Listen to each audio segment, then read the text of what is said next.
जय Hind and hello guys, स्वागत है आपका आपके अपने YouTube चैनल ज्ञानदे होस्ट में। और इस वीडियो में मैं आपको बताने वाला हूं सशस्त्र सीमा बल यानी के SSB head constable new vacancy 2026 apply online process के बारे में कि कैसे आपको इस भर्ती का फॉर्म फिलअप करना है, जो कि आपकी 233 पोस्ट पर निकाली गई है। इस वीडियो के अंदर आपको कंप्लीट जानकारी दी जाएगी जिससे कि आप इस फॉर्म को बिना किसी मिस्टेक के भर पाएंगे। तो चलिए शुरू करते हैं। अगर आपने अभी तक वीडियो को लाइक शेयर नहीं किया हो तो कर दे और चैनल को सब्सक्राइब करके बेल आइकन ऑन कर ले। फिर जो लिंक वीडियो को डिस्क्रिप्शन में दिया इसको आप ओपन कर लेंगे, आपके सामने इस भर्ती की इन्फॉर्मेशन आ जाएगी, जहां पर जानने को मिलेगा जैसे कि मैंने अभी बताया भी कि 233 पोस्ट इसमें निकाली गई है। 12वीं डिप्लोमा वाले कैंडिडेट अप्लाई कर पाएंगे।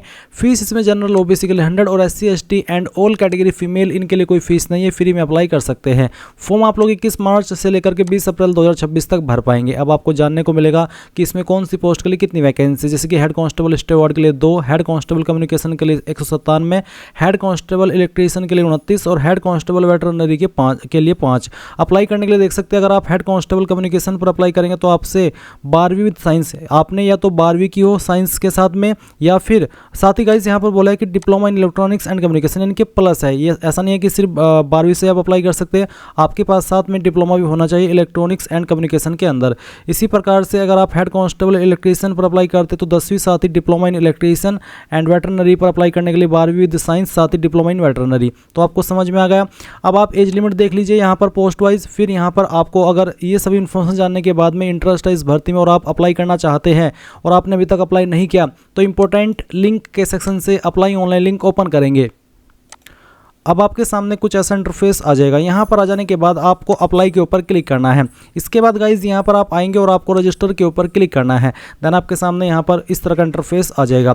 तो सबसे पहले आपको यहाँ पर पोस्ट सेलेक्ट कर लेनी है जिस पोस्ट पर आपको अप्लाई करना है। तो मैं यहाँ पर हेड कांस्टेबल कम्युनिकेशन सेलेक्ट कर लेता हूँ। जो भी आप पोस्ट सेलेक्ट करें उस पर अप्लाई करने के लिए जो क्वालिफिकेशन चाहिए उसकी एलिजिबिलिटी यहाँ पर भी आपको नीचे देखने को मिल जाएगी। तो अगर आपके पास ये क्वालिफिकेशन है तो ही आप इस पर अप्लाई कर सकते हैं। अब आपको यहाँ पर आपका फर्स्ट नेम एंटर करना है 10th के सर्टिफिकेट के अकॉर्डिंग, उसके बाद में मिडिल नेम और फिर लास्ट नेम।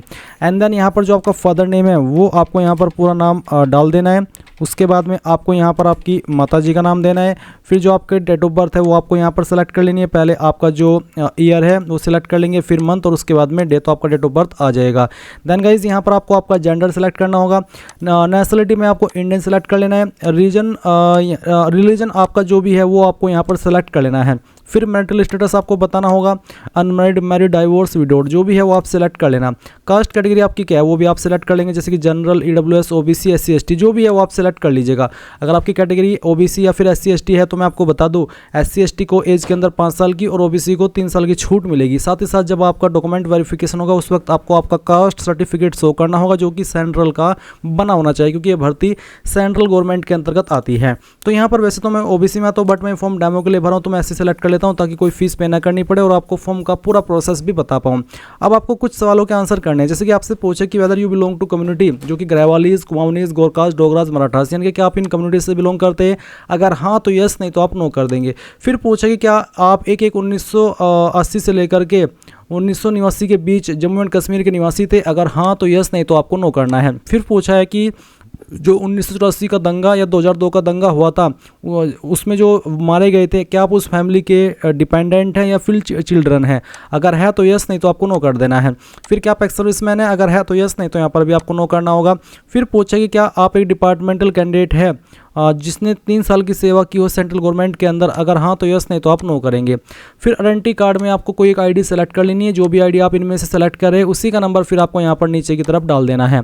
आइडेंटिफिकेशन मार्क में आपकी बॉडी के ऊपर कोई ऐसा निशान जिससे आपकी बॉडी की पहचान होती है उस निशान के बारे में आप यहाँ पर लिख देंगे। फिर मोबाइल नंबर अपना 10 डिजिट का डाल देंगे, अपना ईमेल एड्रेस भी यहाँ पर भर देंगे। अब आती है आपकी 10वीं की जानकारी। तो 10वीं आपने किस बोर्ड से की है उस बोर्ड का नाम आपको यहाँ पर लिख देना है।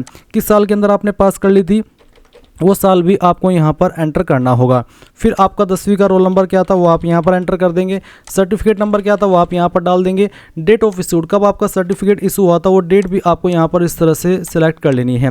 फिर यहाँ पर सब्जेक्ट आपके पास क्या क्या थे 10वीं के अंदर वो सब्जेक्ट भी आपको यहाँ पर बताने होंगे। सभी सब्जेक्ट के नाम लिखना। मैंने डेमो के लिए 3 सब्जेक्ट लिख करके दिखाई, आपके पास चाहे 5 थे चाहे 6 सभी सब्जेक्ट के नाम लिख देना।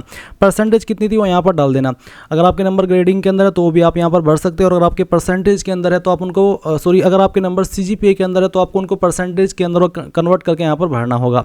अब आती है 12वीं की जानकारी, तो आपको सेम वे में 12वीं की इन्फॉर्मेशन भरनी है। तो आपने 12वीं किस बोर्ड से किया, उस बोर्ड का नाम, किस साल के अंदर आपने पास कर ली थी वो साल आप यहाँ पर डाल देंगे। फिर आपको यहाँ पर आपका जो 12वीं है उसका रोल नंबर डाल देना है। फिर सर्टिफिकेट नंबर जो भी है आपका वो आप फिल कर देंगे। कब आपने पास कर लिया था वो भी आपको यहाँ पर देना है कि आपने किस साल के अंदर, या फिर आपका सर्टिफिकेट इशू डेट क्या है वो आप यहाँ पर इस तरह से सिलेक्ट कर लेंगे।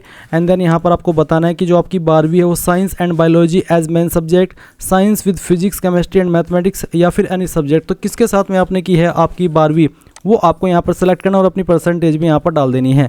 अब आपको डिप्लोमा की इन्फॉर्मेशन भी भरनी है, तो डिप्लोमा आपने कौन से इंस्टीट्यूट से किया है वो आपको यहाँ पर एंटर कर देना है। तो चलिए मैं यहाँ पर जो इंस्टीट्यूट है मेरा उसका नाम दे रहा हूँ, आपको भी आपके इंस्टीट्यूट का नाम यहाँ पर इस तरह से एंटर कर देना है। फिर आपको बताना कि किस साल के अंदर आपने पास कर लिया था। उसके बाद में आपका रोल नंबर क्या है फाइनल ईयर का वो आप डाल देंगे। सर्टिफिकेट नंबर आप यहाँ पर डाल देंगे। डेट ऑफ इशू क्या है यानी कि कब आपने क्वालिफिकेशन पास की थी वो आपको यहाँ पर इस तरह से सिलेक्ट कर लेना है। फिर उसके बाद में आपको बताना है कि आपका जो इसमें क्वालिफिकेशन है वो क्या है डिप्लोमा में, जैसे कि किसके अंदर आपने आपकी डिप्लोमा किया है वो आपको सेलेक्ट कर लेना है। उसके बाद परसेंटेज कितनी थी वो आप यहाँ पर डाल दीजिएगा। अगर आपने ग्रेजुएशन किया तो उसकी जानकारी भी सेम तरीके से भर सकते हैं, अगर नहीं किया तो खाली छोड़ दीजिए ये वाले ऑप्शन। और अब आप यहाँ पर नेक्स्ट के ऊपर क्लिक करेंगे। अब आपके सामने यहाँ पर एड्रेस डिटेल का सेक्शन आ जाएगा। तो आपको एक तरफ देखने को मिलेगा परमानेंट एड्रेस और दूसरी तरफ है कोरस्पोंडेंस एड्रेस यानी कि प्रेजेंट एड्रेस। तो आपका जो भी परमानेंट एड्रेस है पहले आप वो भरेंगे, जैसे कि विलेज टाउन का नाम यहाँ पर लिखेंगे, पोस्ट ऑफिस, तहसील कौन सी है, तहसील नहीं लगती है आपके ऊपर आपके एड्रेस के ऊपर तो इसको खाली छोड़ देना। नज़दीकी पुलिस स्टेशन का नाम क्या है वो आप यहाँ पर भर देंगे। आपकी स्टेट कौन सी है वो सेलेक्ट कर लेनी है, आपकी डिस्ट्रिक्ट कौन सी है वो सेलेक्ट कर लेनी है और अपना पिन कोड भी यहाँ पर डाल देना है। अब अगर आपका परमानेंट एड्रेस और कोरस्पोंडेंस यानी कि प्रेजेंट एड्रेस सेम है तो आपको एक लाइन देखने को मिलेगी whether it is same as permanent address, आपको इसमें यस कर देना है। अगर ये दोनों एड्रेस आपके परमानेंट और प्रेजेंट अलग अलग है तो नो करके अलग से आप इस तरफ राइट साइड में अपना प्रेजेंट एड्रेस भर देना। अब आपको डिक्लेरेशन ऑफ क्रिमिनल केसेस में कुछ सवालों के आंसर करने हैं। जैसे कि पहला सवाल तो यही है कि क्या आपको UPSC, SSC या फिर किसी भी स्टेट पब्लिक सर्विस कमीशन के द्वारा डिब्रेड या फिर ब्लैकलिस्ट किया गया है, अगर हाँ तो यस, नहीं तो आप नो करेंगे। फिर क्या आपके ऊपर कोई केस चल रहा है, ये सभी जो सवाल है नीचे वाले ये सभी केस से जुड़े हुए, जैसे कि क्या आपके ऊपर कोई केस दर्ज हुआ है या फिर क्या आपके ऊपर कोई केस चल रहा है या फिर किसी केस में आप दोषी ठहराए गए हो, तो आपके ऊपर अगर कैसा ऐसा कुछ भी है तो आप उसमें यस करेंगे, नहीं तो आप यहाँ पर इन सभी में नो कर देंगे अगर आपका रिकॉर्ड बिल्कुल साफ है। उसके बाद आप यहाँ पर एक पासवर्ड बनाएंगे। पासवर्ड कैसा उसका आप डेमो देख लीजिए। पासवर्ड के अंदर इंग्लिश का कैपिटल लेटर, स्मॉल लेटर, एक स्पेशल कैरेक्टर और साथ ही डिजिट, कुछ इस तरह का पासवर्ड आप बनाएंगे। उस पासवर्ड को दोबारा डाल करके वेरीफाई करेंगे।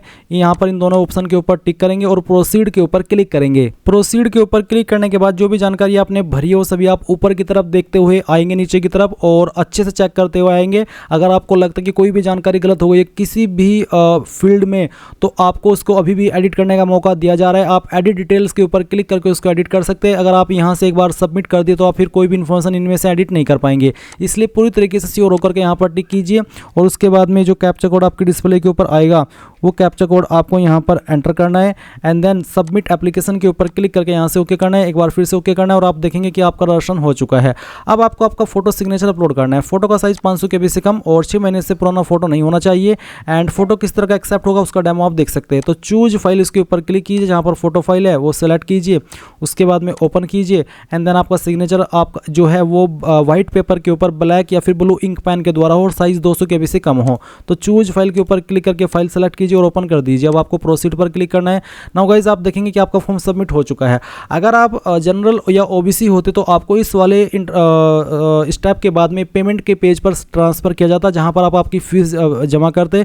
जब आपकी फीस जमा होती तभी जाकर के आप अपने फॉर्म का फाइनल प्रिंट आउट ले पाए थे। बट क्योंकि SC ST and all category female इनके लिए कोई फीस नहीं है, इसलिए यहाँ पर कोई पेमेंट का ऑप्शन नहीं आया। आपको बोला कि you have produce original document certificate pertaining to as education please make sure to submit relevant certificate, यानी कि जो भी डिटेल्स आपने इस फॉर्म के अंदर भरी है उससे संबंधित जो भी डॉक्यूमेंट्स है वो सभी आपको तैयार करके रखने, ओरिजिनल भी और उनकी फोटोकॉपी भी, क्योंकि जब आपका फिजिकल होगा तब आपको वो दिखाने होंगे।